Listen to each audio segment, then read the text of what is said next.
Hola, bienvenidas, bienvenidos a nuestro resumen semanal de noticias que tiene estos adelantos. El presidente de Rusia, Vladimir Putin, anunció que su país ha ganado la carrera mundial por registrar la primera vacuna anti-COVID-19. Miles de manifestantes piden en las principales ciudades de Bolivia la renuncia de la presidenta de facto y su gabinete. El comercio exterior en Latinoamérica caerá un 23% de acuerdo al último informe de la CEPAL.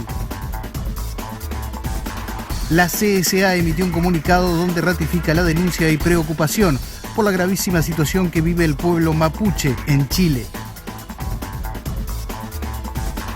El Paraná, el segundo río más largo de Sudamérica, sufre una sequía histórica que lleva ya 18 meses.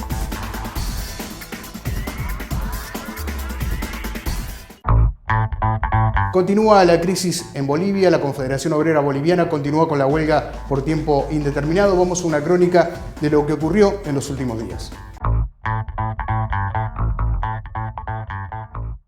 Como prueba de la delicada situación que se vive en Bolivia, un atentado con 2 cartuchos de dinamita y presumiblemente una bomba Molotov sufrió la noche del pasado jueves el edificio de la Central Obrera Boliviana, que se encuentra en pleno centro de la ciudad de La Paz. Desde el pasado 3 de agosto se han registrado masivas protestas en Bolivia ante otro intento del gobierno de facto de postergar al 18 de octubre la elección nacional. La huelga por tiempo indeterminado fue convocada por la Central Obrera Boliviana. Ciudadanos de ese país denunciaron la represión por parte de efectivos policiales en medio de masivas manifestaciones que exigen una fecha concreta para los comicios, así como la dimisión de la presidenta de facto, Yanine Áñez. En medio de la tensión sociopolítica, el fiscal departamental de La Paz, Marco Cosio, informó que se admitieron las denuncias contra el expresidente Evo Morales y los candidatos del MAS, Luis Arce y David Choquehuanca, además del secretario ejecutivo de la Central Obrera Boliviana, Juan Carlos Guarachi, por supuestamente alentar los bloqueos y cometer delitos de terrorismo, atentados contra la salud pública y el trabajo. Por su parte, la Confederación Sindical de las Américas, como representación del Movimiento Sindical de las Américas, señaló en un comunicado que acompaña la lucha de la Central Obrera Boliviana y el pueblo boliviano para la recuperación de la democracia y convoca a la solidaridad del movimiento sindical internacional frente a la escalada de represión y persecución contra la dirigencia de la Central Obrera y demás líderes sociales en Bolivia. Meter miedo a través de la pandemia para que la gente siga viviendo en el sometimiento. Y eso es que no vamos a permitir, compañeros. Y sin duda ha sido una noticia de repercusión internacional. Rusia ha adelantado que tiene la vacuna contra el COVID-19. El presidente de Rusia, Vladimir Putin, anunció que su país ha ganado la carrera mundial por registrar la primera vacuna anti-COVID-19. Ante la expectación general, Putin defendió que la vacuna registrada en el Ministerio de Sanidad de Rusia es suficientemente eficaz, crea una inmunidad estable y ha superado todas las verificaciones necesarias. Tal es la seguridad del presidente ruso en ella, que incluso reveló que una de sus hijas participó en los ensayos clínicos de la vacuna elaborada por el Centro de Epidemiología y Microbiología Gamaleya. El Kremlin espera que la vacuna esté disponible a fines de agosto o comienzos de septiembre. Su administración será voluntaria y los primeros en recibirla serán médicos y personal sanitario. El anuncio de que Rusia ha registrado la primera vacuna del mundo contra la COVID-19 fue recibido con cautela por parte de la Organización Mundial de la Salud. La OMS advirtió de que acelerar los progresos no debe significar poner en compromiso la seguridad y recordó que la nueva vacuna, como el resto de las que se desarrollan, deberá seguir los trámites de precalificación y revisión que marca el organismo. Y es que ganar la carrera por lograr una vacuna eficaz contra la enfermedad que ha matado en meses a más de 735.000 personas tiene como premio no solo la solución sanitaria a la mayor pandemia en un siglo, sino también ingentes beneficios políticos y económicos. Por otra parte, también tenemos que decir que Argentina ha adelantado que podrá fabricar la vacuna conjuntamente con México, que podría estar pronta a mediados del próximo año. Vamos ahora a otro tema. Informe de la CEPAL habla de un 23% de caída del comercio en América Latina. El comercio exterior de Latinoamérica se desplomará un 23% en este año, cifra superior a la crisis financiera de 2009, que presentó una caída del 21%. Por otro lado, el valor de las importaciones regionales se contraerá en un 25%. De acuerdo con el informe, la última vez que el precio y volumen de las exportaciones cayeron como podrían hacerlo en este año fue en 1939, cuando el índice se contrajo un 26%. El turismo presentará una caída del 50%. Las mayores caídas se han registrado en los derivados del petróleo, en el gas natural, níquel y el azúcar. El valor de las exportaciones e importaciones de bienes de la región se redujo un 17% entre enero y mayo de este año en comparación con el mismo periodo del año anterior. Solo 4 países aumentaron sus exportaciones en ese periodo: Costa Rica, Honduras, Guatemala y Nicaragua. Tamara Muñoz, de la CUT de Chile, nos habla sobre la situación del pueblo mapuche en ese país.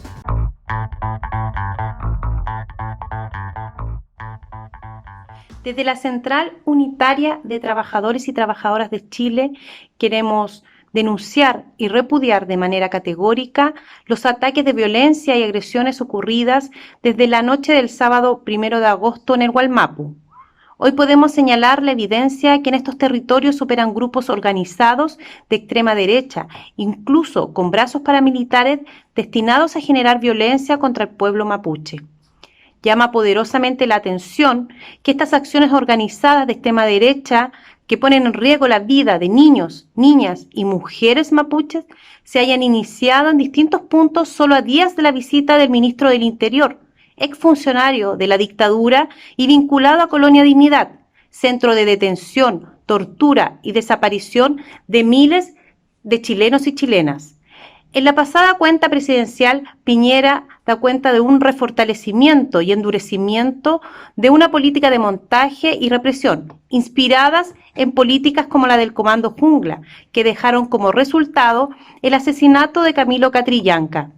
No podemos dejar de mencionar que a través del sindicalismo internacional hemos denunciado en las últimas semanas ante el director general de la OIT el incumplimiento del convenio 169, en particular en el caso del Machi Celestino Córdoba, que junto a otros comuneros mapuches ya lleva casi alrededor de 90 días en huelga de hambre. Es de una gravedad absoluta que al día de hoy el Ejecutivo no haya denunciado ninguna de las situaciones ocurridas este fin de semana, existiendo videos que demuestran la complicidad entre grupos armados y carabineros. Por lo tanto, exigimos al gobierno que responda por los ilegales procedimientos de carabineros y de civiles armados en estos ataques violentos. Exigimos la libertad de los presos políticos mapuches. Exigimos el respeto y la aplicación del convenio 169 de la OIT y la declaración de la ONU sobre pueblos indígenas. Los hechos ocurridos en lugares del Gualmapu es quizás de los actos más terribles vistos en los últimos años, donde un grupo de extrema derecha con cánticos de odio racistas han agredido al pueblo mapuche, igual que grupos supremacistas que tanto condenamos en otras realidades. Llamamos a la solidaridad, a las acciones y a la denuncia del sindicalismo internacional. Por su parte, la CSA emitió un comunicado al presidente de Chile donde ratifica la denuncia y preocupación por la gravísima situación que vive el pueblo mapuche en Chile. Y preocupa a la Confederación Sindical de las Américas la situación de los migrantes. Vemos el informe. Bajo el lema Migrar en tiempos de nuevas xenofobias y viejos racismos, el Foro Social América de las Migraciones 2020 en Uruguay realizó un evento como instancia previa al 9º Foro Social Mundial de las Migraciones que se realizará en África del Norte en 2021. Cícero Pereira da Silva, secretario de Política Social de la CSA, destacó la importancia de la temática para la organización sindical. Nosotros en la CSA tenemos esa visión que no podemos representar solamente los afiliados a los sindicatos, los cotizantes de los sindicatos, tenemos que representar todas as pessoas que de fato necessitam, e justamente os migrantes são uma grande parcela da população que estão alejados completamente dos sindicatos. Então, essa discussão temos dentro da CSE e com nossas organizações filiadas de como aproximar esse trabalhador que não é por sua culpa que não está dentro do sindicato, não pode, e provavelmente são as pessoas da sociedade que mais necessitam do apoio do sindicato. Cícero Pereira da Silva destacó la importancia del Foro Social Mundial de las Migraciones para la CSA y su compromiso de promover este evento. Estamos haciendo chamado para as 48 organizações sindicais que representamos mais de 55 milhões de trabalhadores organizados, fóruns ou não organizados, que são muitos, em relação ao Fórum Social Mundial de Migrantes, porque há desafio. Vai ser fórum hecho de forma virtual, que claro que no nosso formato nada se compara com fazer o fórum de forma permanente, como dijo a companheira, nadie vai se olvidar de uma marcha em Porto Alegre, e isso se queda na nossa memória e para sempre vamos ter essa visão. Pero é uma possibilidade de podermos ampliar o número de participação, ecologicamente hablando, incluso, de não ter que viajar para ir ao lugar. Então, é desafio que temos que cumprir. Vamos a hablar de teletrabajo en Argentina. Para ello recibimos al secretario general de la CGT, Héctor Daer.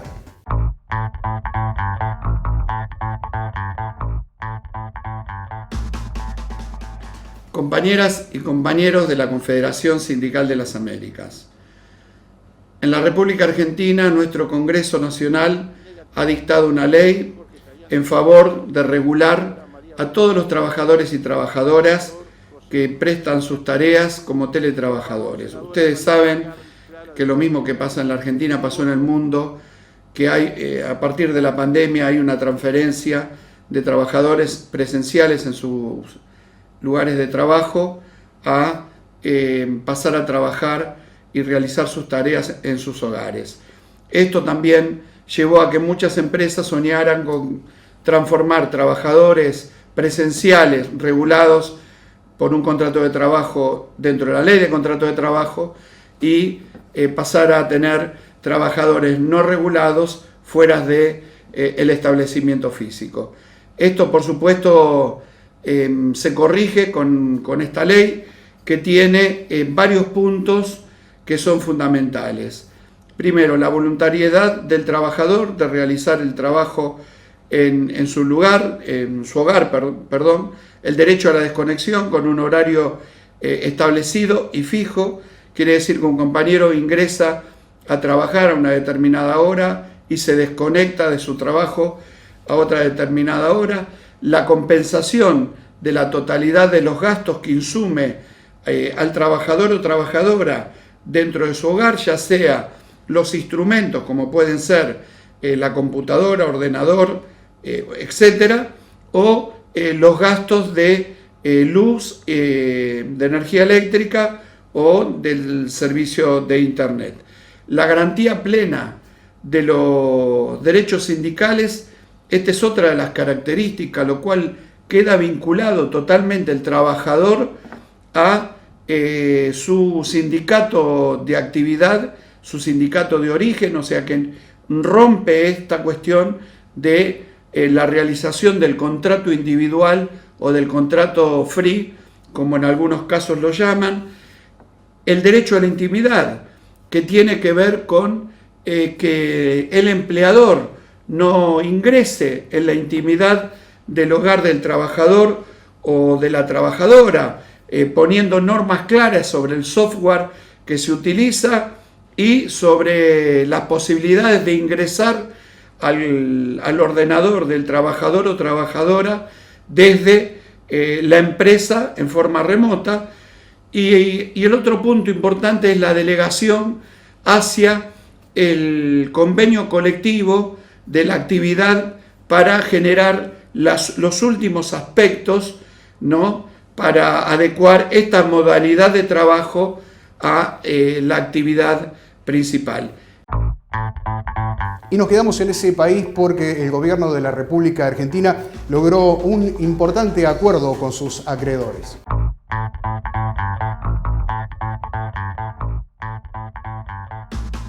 Argentina alcanzó la pasada semana un acuerdo con sus acreedores para la reestructuración de bonos que le dará al país, según el Ministerio de Economía, un alivio de deuda significativo.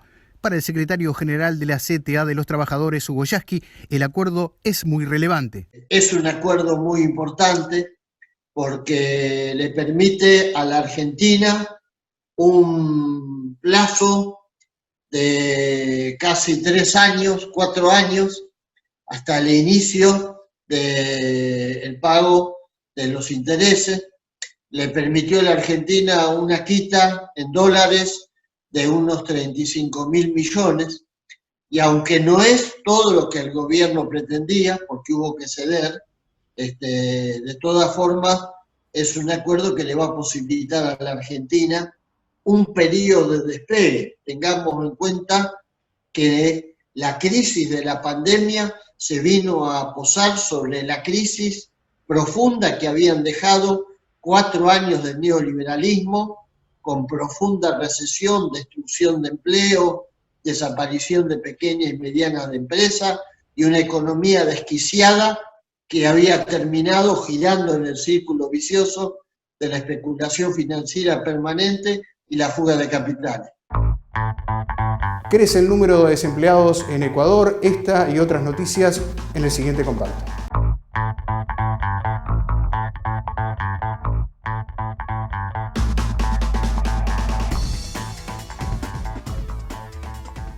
En Ecuador, alrededor de 1 millón de personas se encontraba en el desempleo a junio de este año, según datos publicados por el Instituto Nacional de Estadística y Censos.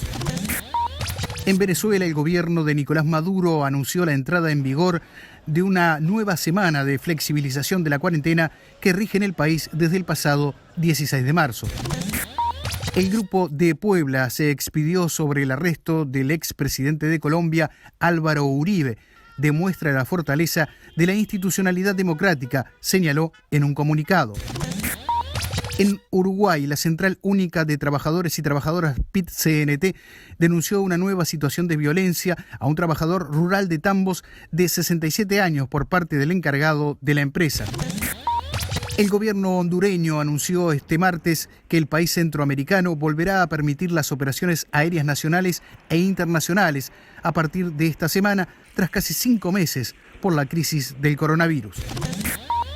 Las escuelas reabrieron sus puertas esta semana en Haití, después de varios meses de cierre por la pandemia, usando mascarillas y siguiendo los protocolos para evitar la propagación de la COVID-19.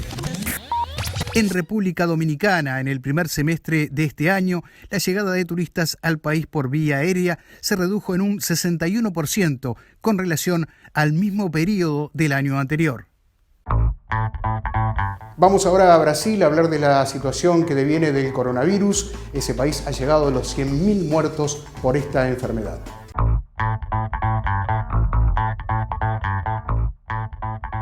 La playa de Copacabana en Río de Janeiro amaneció con cruces negras y globos como un mensaje que busca rendir homenaje a las 100.000 víctimas que ha dejado el coronavirus en Brasil. Este acto también se realiza para protestar contra las medidas y políticas del presidente Jair Bolsonaro frente a la pandemia debido al escepticismo con el que ha manejado la enfermedad.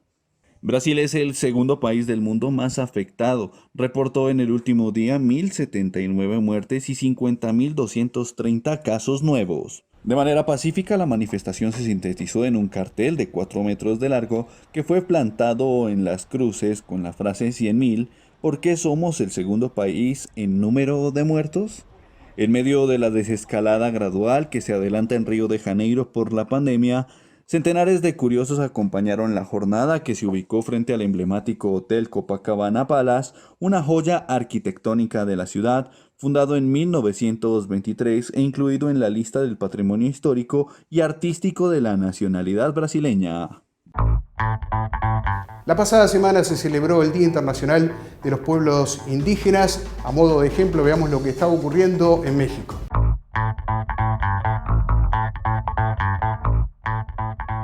Esta es la imagen que deja la celebración del Día de los Indígenas en Mesoamérica. México, con cerca de 70 pueblos indígenas en su territorio, ve cómo etnias como los tzotziles han sido desplazados de sus tierras, estos últimos vagando y acampando por cuenta de la violencia desde hace más de 4 años. Y comunidades el día 26 de mayo nos sacaron de nuestras comunidades, llegaron a nuestras casas a destruir nuestras casas, a desalojarnos, a quemar nuestras casas, las cosas que teníamos en nuestras comunidades de Ejido Puebla. Y este es un panorama general. Prueba de ello es que ante el abandono histórico del Estado y el viejo y nuevo colonialismo, muchas lenguas podrían desaparecer, según advierte el programa de mujeres indígenas del Instituto de Liderazgo Simón de Beauvoir. Los datos también se reflejan en las historias de los tzotziles en Chiapas, donde las autoridades han sido omisas en la impartición de justicia sin una sola orden de aprehensión contra criminales. Cientos de tzotziles, incluyendo más de 120 niños, fracturaron su vida desde el 2016. Pues está difícil, ¿no? Está difícil. Aquí estando en un campamento provisional, aquí ubicado en la ciudad de San Cristóbal, es muy diferente uno estar en casa, ¿no? Teniendo un hogar. Hoy viven fuera de su municipio, sobreviven del apoyo de activistas y de despensas del gobierno del estado, mientras habitan hacinados en una vieja granja de pollos con servicios básicos precarios. Nos vamos a la selva amazónica brasilera para conocer cómo trabaja una brigadista contra los incendios que azotan esa zona del continente.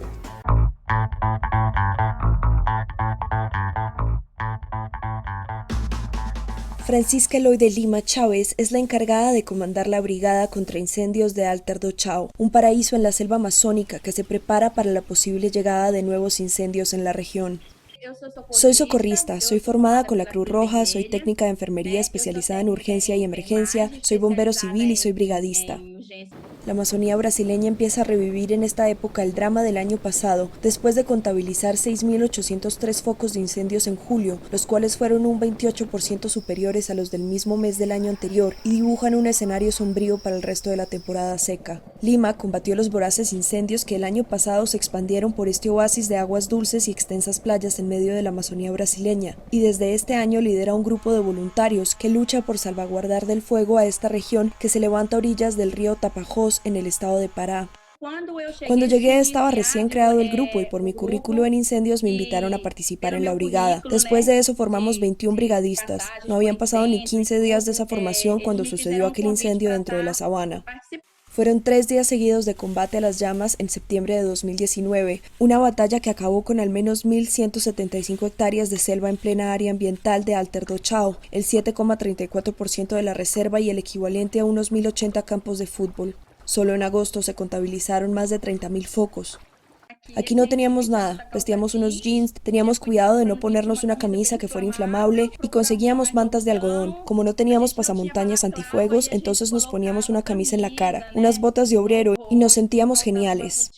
Sin embargo, el fuego no es el único obstáculo de la brigada. 4 de sus líderes fueron encarcelados en noviembre del año pasado, acusados de provocar los incendios para conseguir donaciones, pero un mes después quedaron libres tras un habeas corpus y la fiscalía devolvió la investigación a la espera de pruebas más contundentes. No es la primera vez que organizaciones ambientalistas son víctimas de este tipo de acusaciones, en su mayoría provenientes de sectores interesados en sacar provecho de la Amazonía. Además está la deforestación, principal causa de los incendios, que se disparó un 85% en 2019, con 9.165 kilómetros cuadrados de selva talados, y para este año podría alcanzar los 12.500 kilómetros cuadrados. También están los incendios que surgen de manos criminales que devastan amplias áreas de las reservas ambientales para después quemar los suelos y convertirlos en áreas ilegales de agronegocio. Pero ante las llamas, la brigada continúa.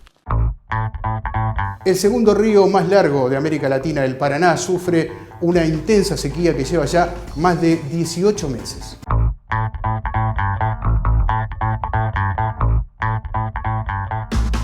Su caudal sufre una sequía histórica desde su cabecera en Brasil, también a su paso por Paraguay, especialmente en su bajante en Argentina, donde sus aguas han dejado de ser un cortafuego y sus ahora áridas riberas están siendo devoradas por el fuego. La escasez de precipitaciones en todos sus cursos se refleja ya en la transformación de su caudal cada vez más mermado y las previsiones meteorológicas no apuntan a un cambio de tendencia en los próximos meses, con lo que esta sequía, más que cíclica, parece estructural. Los especialistas advierten que como consecuencia del cambio climático global, las sequías son cada vez más prolongadas y las lluvias cortas y torrenciales, lo que impide que el agua penetre en el suelo y abastezca las nacientes y los riachuelos que desembocan en el río. A ello se suma el uso cada vez más intenso de la tierra con la expansión de las ciudades y las áreas agrícolas, lo que disminuye la capacidad del suelo de filtrar el agua. De acuerdo con los especialistas, la parte de Brasil es la más elevada de dicha cuenca hidrográfica y lo que sucede en ella tiene una influencia directa en la parte argentina, que es la más baja y donde ahora se están expandiendo principalmente los incendios. Uruguay se ha transformado en el primer país de América Latina en habilitar salas para celebrar conciertos musicales con público.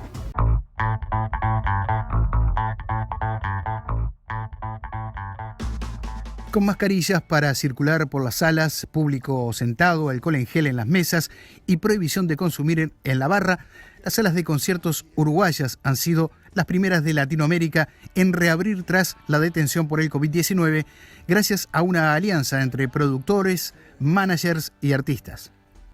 Luego comenzamos a trabajar con el colectivo Uruguay es Música, donde nos agrupamos una serie de productores, managers, artistas, gente de la industria de la cultura, y bueno, y ahí empezamos a trabajar en ese colectivo y obtuvimos un gran logro que fue esta primera reapertura. El momento estelar será el festival Suena a Uruguay, que se celebrará los días 14, 15, 21 y 22 de agosto con la suma de 12 artistas repartidos en 2 escenarios de la capital uruguaya. Soy José Sena, desde la sede continental de la CSA en Montevideo, Uruguay. Gracias por acompañarnos.